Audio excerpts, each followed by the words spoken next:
नमस्कार दोस्तों, study time के यूट्यूब चैनल में मैं अभय आपका स्वागत करता हूं।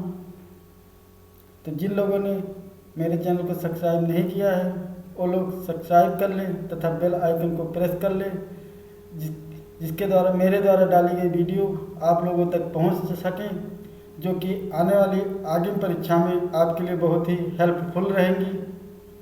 तो बाल विकास एवं शिक्षा शास्त्र में आज हम लोग जानेंगे शिक्षण विधियां और उनके प्रतिपादक, जो कि हर बार 2 से 3 नंबर के प्रश्न पूछे जाते हैं, चाहे वो सी-टेट हो, यूपी टेट हो या रीट हो या एच-टेट हो या सुपर टेट हो। तो आइए वीडियो शुरू करते हैं। शिक्षण विधियां और उनके प्रतिपादक के बारे में जानते हैं। तो पहली आपकी जो विधि है वो है आगमन विधि। आगमन विधि बहुत ही इम्पॉर्टेंट विधि है, ये हर बार एग्जाम में पूछी जाती है, तो इसके बारे में हम अच्छे से जानेंगे। पहले तो ये जानेंगे कि आगमन विधि के प्रतिपादक कौन थे। तो आगमन विधि के जो प्रतिपादक थे वो थे अरस्तु।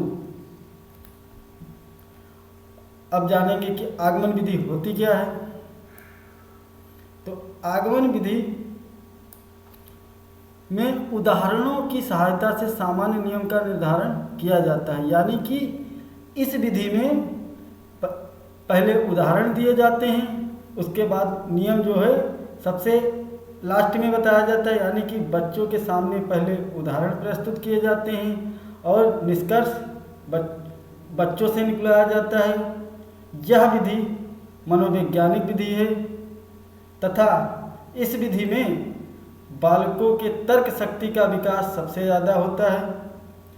और इस विधि के 3 मुख्य फैक्ट जानेंगे कि इस विधि में जो है 3 शिक्षण सूत्र होते हैं। कितने शिक्षण सूत्र होते हैं? 3, ये याद रखेंगे।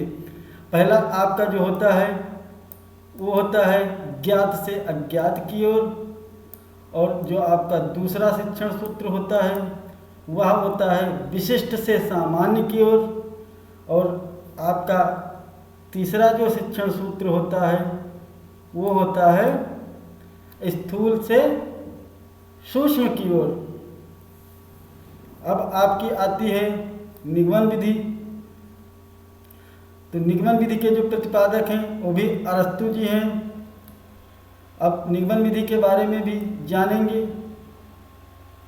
तो हमारी जो निगमन विधि होती है यह विधि ठीक उल्टी आगमन विधि की होती है। अगर जो आपको आगमन विधि समझ में आ गई तो निगमन विधि आपको वैसे ही समझ में आ जाएगी। ये होता क्या है इसमें जो है पहले ज्ञात नियम की सहायता से उदाहरणों का निर्धारण किया जाता है। ज्ञात नियम की सहायता से उदाहरणों का निर्धारण किया जाता है, यानी कि इसमें नियम और सूत्र बच्चों को पहले बता दिए जाते हैं और उदाहरण सबसे लास्ट में बताया जाता है। यह विधि मनोवैज्ञानिक विधि नहीं है तथा इसमें बहुत ही कम समय लगता है। और एक चीज़ जानेंगे कि जो आगमन विधि होती है वो छोटी कक्षाओं में प्रयोग होती है। जो आपकी आगमन विधि होती है वो छोटी कक्षाओं में प्रयोग होती है, लेकिन जो निगमन विधि होती है वह बड़ी कक्षाओं में प्रयोग होती है। इसमें भी 3 शिक्षण सूत्र होते हैं। इस विधि में भी 3 शिक्षण सूत्र होते हैं, और इस विधि के जो शिक्षण सूत्र होते हैं वो बिल्कुल आगमन विधि की तरह होते हैं, बस इनको उल्टा कर देना है। जैसे इसमें होता था कि ज्ञात से अज्ञात की ओर, तो निगमन विधि में हो जाएगा अज्ञात से ज्ञात की ओर। और दूसरा सूत्र था आगमन विधि में विशिष्ट से सामान्य की ओर, तो निगमन विधि में हो जाएगा सूत्र सामान्य से विशिष्ट की ओर। फिर आपका तीसरा सूत्र था स्थूल से सूक्ष्म की ओर आगमन विधि में, तो निगमन विधि में हो जाएगा सूक्ष्म से स्थूल की ओर। तो ये चीज़ याद रखेंगे आगमन और निगमन विधि में, ये बहुत ही इम्पॉर्टेंट विधि है। अब अगली विधि की तरफ चलते हैं। तो ये पहली विधि है किंडरगार्टन विधि, बहुत ही इम्पोर्टेंट विधि है, इसको मार्क करेंगे। किंडरगार्टन विधि के प्रतिपादक कौन है? तो किंडरगार्टन विधि के प्रतिपादक हैं फ्राबेल। अब इसके बारे में थोड़ा जानेंगे। तो देखिए, किंडर का मतलब होता है बच्चे और गार्डन का मतलब होता है बगीचा। और कभी कभी ये भी क्वेश्चन पूछ लेता है कि किंडर किस भाषा का शब्द है? तो किंडर जो है जर्मनी भाषा का शब्द है। इसमें जो है इस विधि का प्रयोग हम 4 से 8 साल के बच्चों में करते हैं और यह प्रसिद्ध मनोवैज्ञानिक फ्राबेल के द्वारा दी गई विधि है, जो कि पेस्टालॉजी के शिष्य थे और इन्होंने बताया था कि यह विधि छात्र आधारित है, ना कि शिक्षक आधारित। ये चीज़ भी याद रखेंगे, कभी कभी पूछता है पेपर में कि निम्न में से छात्र आधारित कौन सी विधि है? तो यहाँ पे आपका हो जाएगा ऑप्शन किंडरगार्टन विधि। यह विधि खेल उपहार द्वारा दी जाती है, यानी कि इस विधि में शिक्षा खेल एवं उपहार के द्वारा दी जाती है, जिससे कि बच्चे रुचि के साथ शिक्षा ग्रहण कर सकें। फिर अगली आपकी आती है डाल्टन विधि। ये भी इम्पोर्टेंट विधि है, इसके बारे में भी हम थोड़ा जान लेंगे। तो पहले जानेंगे कि डाल्टन किस भाषा का शब्द है? तो डाल्टन जो है जर्मनी भाषा का शब्द है। डाल्टन जर्मनी भाषा का शब्द है। इसमें 8 से 12 वर्ष के बच्चों को शिक्षा दी जाती है और इसके जो प्रतिपादक हैं वो हैं हेलन पर्कहर्स्ट, और इसे प्रयोगशाला विधि के नाम से भी जाने जाता है, क्योंकि इसमें जो है बालक प्रयोगशाला के माध्यम से सीखते हैं तथा उन्हें स्वतंत्र रूप से आज़ादी होती है, अपनी समस्या का समाधान वो स्वयं करते हैं डाल्टन विधि में। फिर आपकी अगली जो विधि है वो है पर्यटन विधि। पर्यटन विधि का दूसरा नाम है अभिनय विधि। ये पर्यटन विधि क्या होती है इसके बारे में जानेंगे। पर्यटन विधि अनुकरण विधि को भी कहते हैं, क्योंकि इसमें बच्चे किसी नायक या नायिका या पात्र का अनुकरण करते हैं और उनके द्वारा अनुकरण करने के बाद वो भी वैसे ही करते हैं, यानी कि इसमें कोई शिक्षक उस चीज़ को करके दिखाता है, फिर बालकों से भी कहता है कि ऐसे करके तुम भी दिखाओ। तो इसके प्रतिपादक कौन है? तो इसके प्रतिपादक हैं पेस्टालॉजी।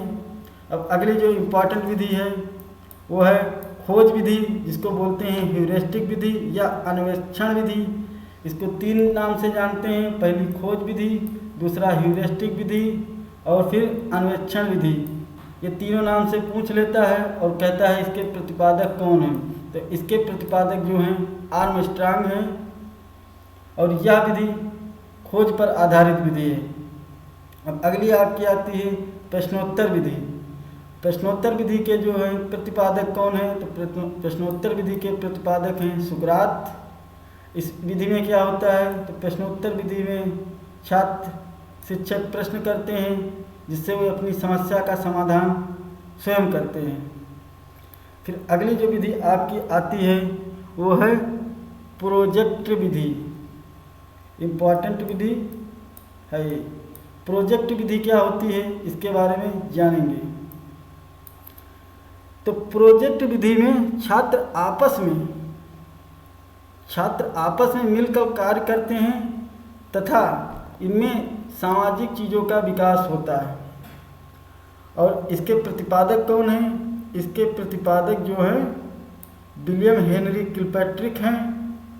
फिर अगली जो विधि आपकी आती है वो है बेल पद्धति विधि। ये इम्पॉर्टेंट विधि है, ये 3-4 बार सीटेट, यूपीटेट और एचटेट के एग्जाम में पूछा हुआ प्रश्न है। तो पहले जानेंगे कि बेल पद्धति विधि है क्या। बेल पद्धति विधि दृष्टिबाधित बच्चों के लिए बनाई गई एक विधि है। जो बच्चे नेत्रों से देख नहीं पाते हैं वो शिक्षा से वंचित रह जाते थे, इसलिए प्रसिद्ध मनोवैज्ञानिक लुईस बेल ने इस विधि को बनाया। इस विधि में होता क्या है ये जानेंगे। इस विधि में 12 बिंदुएं होती हैं जिसमें 6-6 डाट बने होते हैं और उन डाटों पर छात्र अपनी अंगुलियां फेर के अक्षरों को पहचान करते हैं। क्योंकि लुईस बेल जो थे वो खुद एक दृष्टिबाधित थे। अब अगली विधि जो आपकी आती है वो है सूक्ष्म शिक्षण विधि, जिसको इंग्लिश में बोलते हैं माइक्रो टीचिंग थ्योरी। अब सूक्ष्म शिक्षण विधि जानेंगे क्या होता है। तो सूक्ष्म शिक्षण विधि वह विधि होती है जिसमें कि शिक्षक की शिक्षा की गुणवत्ता का सुधार किया जाता है, जिसमें कम छात्रों के बीच में शिक्षक टीचिंग करता है और कुछ टीचर उसको ऑब्जर्वेशन करते हैं। तो इसके प्रतिपादक जो है D.W. एलन हैं। अब चलते हैं अगली विधि की तरफ, जो कि है वैज्ञानिक विधि। वैज्ञानिक विधि के प्रतिपादक कौन हैं। तो वैज्ञानिक विधि के जो प्रतिपादक हैं वो हैं गुडवार स्केट्स। फिर आपकी अगली जो विधि है वो है समस्या समाधान विधि या प्रश्नोत्तर विधि। प्रश्नोत्तर विधि को दूसरा नाम दे दिया गया समस्या समाधान विधि। ये दूसरे नाम से भी कभी कभी पूछ लेता है। तो इसके जो प्रतिपादक हैं वो हैं सुकरात, क्योंकि इसको सुकराती विधि भी बोलते हैं। क्योंकि इस विधि में होता क्या है, यदि किसी बालक के सामने समस्या रखी जाती है तो वह प्रश्नों के माध्यम से अपनी समस्या का समाधान स्वयं करता है। तो ये हो गई आपकी प्रश्नोत्तर विधि। अब अगली आती है मूल्यांकन विधि, जो कि इम्पॉर्टेंट विधि है। मूल्यांकन विधि के प्रतिपादक कौन हैं। तो मूल्यांकन विधि के प्रतिपादक हैं J.M. राइस। अब जानेंगे मूल्यांकन विधि होती क्या है। मूल्यांकन विधि में शिक्षक छात्रों का अवलोकन करता है और यह पता लगाता है कि शिक्षा का सुधार किस स्तर तक हुआ है, यानी शिक्षा किस स्तर तक पहुंची है, उसका सुधार करना ही मूल्यांकन विधि है, जिसके प्रतिपादक हैं J.M. राइस। फिर अगली आपकी विधि है इकाई उपागमन विधि। अगली आपकी जो विधि है वो है इकाई उपागमन विधि, जिसके प्रतिपादक हैं H.C. मॉरिसन। अब आपकी नेक्स्ट विधि आती है डेकाली विधि। डेकाली विधि के जो प्रतिपादक हैं वो हैं डेकाली। इस विधि से ही पता चल जाता है कि इसके प्रतिपादक डेकाली हैं। डेकाली आगे लिखा हुआ है, इसका नाम से भी अब पता लगा लेंगे आप। तो डेकाली विधि के बारे में थोड़ा जान लेते हैं। यह विधि मानसिक रोग से ग्रसित बालकों को पढ़ाने के लिए बनाई गई विधि है। वे बालक जो मानसिक रूप से किसी बीमारी से ग्रसित होते हैं, उन्हें ठीक से समझ में नहीं आता है चीज़ों को, तो इनके लिए यह विधि बनाई गई है, जिसमें शिक्षा को बहुत आसानी तरीके से सिखाते हैं, चीज़ों को उन्हें दिखा के सिखाते हैं। तो ये हो गई आपकी डेकाली विधि। अब चलते हैं नेक्स्ट विधि की तरफ, जो कि है बेसिक शिक्षा पद्धति। बेसिक शिक्षा पद्धति के जो प्रतिपादक हैं वो हैं महात्मा गांधी। ये भी इम्पॉर्टेंट विधि है। अब जानेंगे कि बेसिक शिक्षा पद्धति क्या है। तो बेसिक शिक्षा पद्धति विधि का मेन मोटिव था कि छात्रों को उनकी मातृभाषा के अनुसार शिक्षा दी जाए, यानी छात्र जो मातृभाषा का प्रयोग कर रहा है उसी मातृभाषा में उसे शिक्षा दी जाए, ताकि छात्र को पढ़ाई अच्छे से समझ में आए और वो चीज़ों को अच्छे से समझ सकें। और बेसिक शिक्षा पद्धति का एक महत्वपूर्ण चीज़ और भी है, इसको 2-3 नामों से जानते हैं, वर्धा योजना, नई शिक्षा, नई तालीम तथा बुनियादी शिक्षा, जो कि महात्मा गांधी का उद्देश्य था कि बालकों को मातृभाषा के साथ शिक्षा देने के साथ साथ उन्हें व्यवसायिक एवं दैनिक जीवन में भी की शिक्षा दी जाए, जिससे कि वो अपना रोजगार कर सकें। फिर आपकी अगली जो है वो विधि है प्रश्नावली विधि, जिसके प्रतिपादक हैं वुडवर्थ।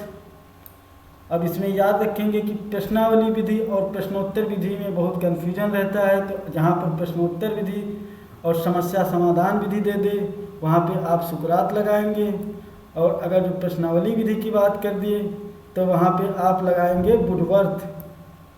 ये चीज़ याद रखेंगे। फिर अगली विधि आपकी है संवाद विधि, जिसके प्रतिपादक हैं प्लेटो। अब संवाद विधि होती क्या है इसके बारे में थोड़ा जानेंगे। संवाद विधि वह विधि होती है जिसमें बालकों को आपस में वाद विवाद कराया जाता है या नाटक कविता करवाया जाता है, जिससे कि उनके अंदर का डर खत्म हो सके और वे शिक्षा को रुचि के साथ ग्रहण कर सकें। अब चलते हैं अगली विधि की तरफ, जो कि बहुत ही इम्पोर्टेंट विधि है, मॉन्टेसरी विधि, जिसके प्रतिपादक हैं मारिया मॉन्टेसरी। अब इसके बारे में थोड़ा जान लेते हैं क्योंकि ये इम्पोर्टेंट विधि है, काफ़ी बार परीक्षा में पूछी गई भी है। तो मॉन्टेसरी छात्र आधारित विधि है और यह साचार विधि के नाम से भी जाना जाता है, तथा यह खेल पर आधारित विधि है जो कि 3 से 6 साल के बच्चों में प्रयोग की जाती है। और इस विधि का सबसे इम्पॉर्टेंट फैक्ट हम याद रखेंगे, जो कि है इस विधि में सबसे पहले लिखना सिखाया जाता है और बाद में पढ़ना सिखाया जाता है। ये क्वेश्चन पूछता है कभी कभी, निम्न में किस विधि में सबसे पहले लिखना सिखाया जाता है, तो यहाँ पे आपका हो जाएगा मॉन्टेसरी विधि। और इस विधि में ज्ञानेंद्रियों तथा कामेंद्रियों का प्रयोग किया जाता है, ये भी याद रखेंगे फैक्ट। अब अगला है डैकाली शिक्षण विधि। डैकाली शिक्षण विधि के प्रतिपादक हैं डैकाली, ये भी याद रखेंगे। फिर आपकी नेक्स्ट जो विधि आती है समाजमिति विधि। समाजमिति विधि के प्रतिपादक हैं एल मोरोनो। फिर आपकी अगली विधि है वेनेटिका विधि, जिसके प्रतिपादक हैं कार्लटन वार्सबर्न। वेनेटिका विधि के प्रतिपादक कौन है तो याद रखेंगे कार्लटन वार्सबर्न। अब इसके बारे में थोड़ा जान लेते हैं क्योंकि ये इम्पोर्टेंट विधि है।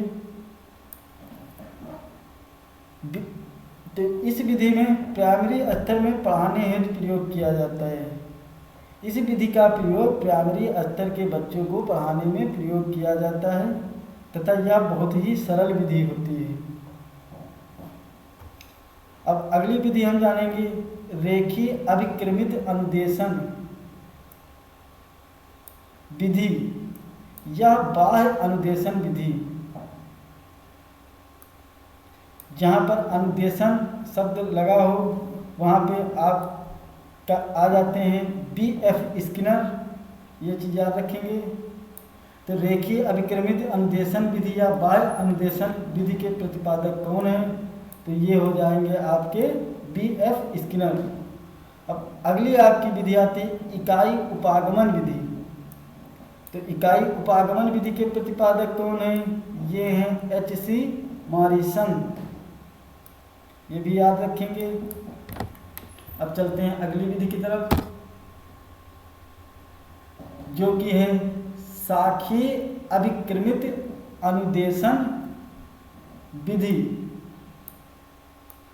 या दूसरे नाम से भी कभी कभी पूछता है आंतरिक अनुदेशन विधि, जिसके प्रतिपादक हैं नॉर्मन ए काउडर।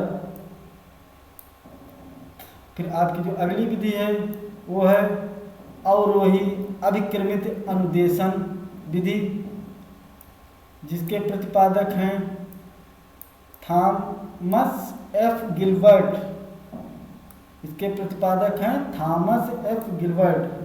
फिर आपकी अगली विधि आती है खेल विधि, जिसके प्रतिपादक हैं हेनरी कोलवेल कुक। अब खेल विधि के बारे में थोड़ा जानेंगे। खेल विधि वो विधि होती है जिसमें कि बालकों को खेल खेल में शिक्षा देना, उनको कोई खेल खिलाना और उसके द्वारा उन्हें चीज़ों को याद कराना ही खेल विधि है। और इसको किसने दिया था? इसको दिया था हेनरी कोल्डवेल कुक ने। फिर अगली आपकी आती है कथन विधि एवं व्याख्या विधि। और इसके प्रतिपादक कौन हैं? इसके हैं हर्बर्ट स्पेंसर। अब कथन विधि और व्याख्या विधि के बारे में थोड़ा जानेंगे। कथन विधि का अर्थ है कि मतलब जिसमें किसी महापुरुषों के बारे में अच्छी बातें कही जाएं, जिससे कि बालक उन चीज़ों को सुन के उनके अंदर भी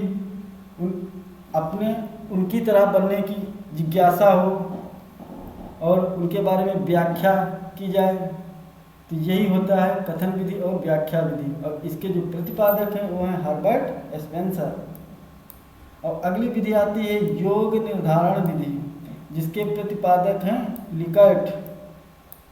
और आपकी लास्ट विधि जो है वो है स्कोलोग्राम विधि, जिसके प्रतिपादक हैं गटमैन। तो कैसा लगा दोस्तों वीडियो? अगर जो आपको अच्छा लगा हो तो प्लीज़ लाइक और शेयर तथा सब्सक्राइब कर दीजिए और अपने दोस्तों को भी शेयर कर दीजिए। और इसकी पीडीएफ मैं 2 दिन बाद डिस्क्रिप्शन बॉक्स के में लिंक डाल दूँगा, वहाँ से आप सीधे डाउनलोड कर लीजिएगा। और मेरे टेलीग्राम ग्रुप में ज्वाइन करने के लिए मैं लिंक नीचे बॉक्स में डाल दूँगा, वहाँ से आप सीधे टेलीग्राम ग्रुप में ज्वाइन कर सकते हैं, जिसमें आपको हर कॉम्पिटिटिव एग्ज़ाम की पीडीएफ फाइल मिल जाएगी। बहुत बहुत धन्यवाद।